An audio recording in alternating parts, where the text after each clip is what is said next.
Sorry about that. I thought we were supposed to be on at 11:35, so I was, trying to jumble several different things.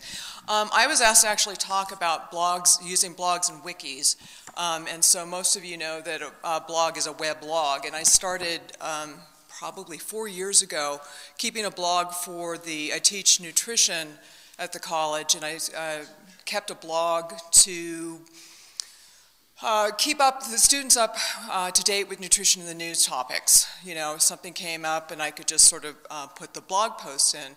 Well, what I ended up doing the last year was I actually discovered that if I pulled that in to the course and had the students posting what they found that was up to date with nutrition in the news, that it was a lot more effective. They didn't seem to be reading things unless there were points attached to it. I hear some chuckling in the background. And so I found that it was much more effective, and they really got into looking for the various different things that were out there, whatever the latest, greatest, I had several things on the acai berries and, all the different nutrition things.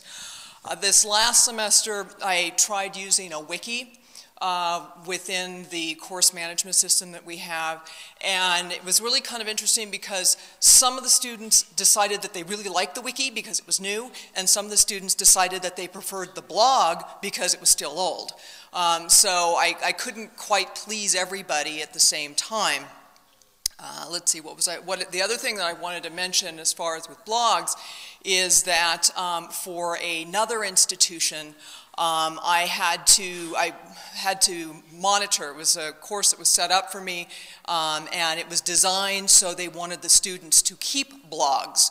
And they had all the students develop a blog within Blogger, and honestly, as an instructor, it was an absolute nightmare to try and keep track of all of their different posts, and even more so their different posts to keep track of their different comments. So I would not set up a course myself to teach where I was going to have the students be keeping a blog outside in Blogger because it was just too difficult to try and grade. The other thing that I guess, since this is mostly a conference about Twitter and 140 characters, I don't think that I've tweeted in probably over a year. I never used my Twitter account for teaching at the college, and I tend to follow a variety of different subjects. My background is internal medicine. I'm an expert in grief and loss. I'm teaching nutrition courses, and I also am a NICU parent survivor.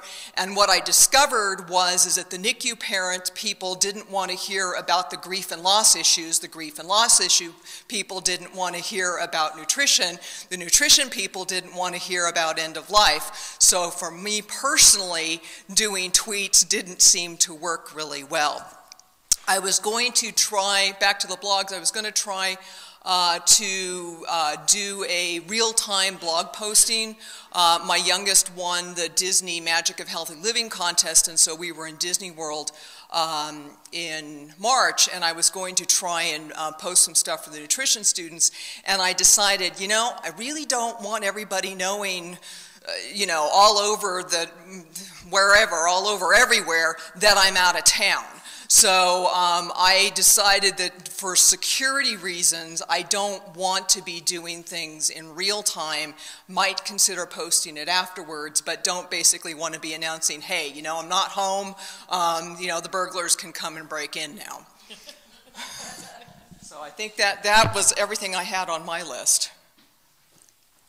You want to close? Short and sweet? Yeah, thanks.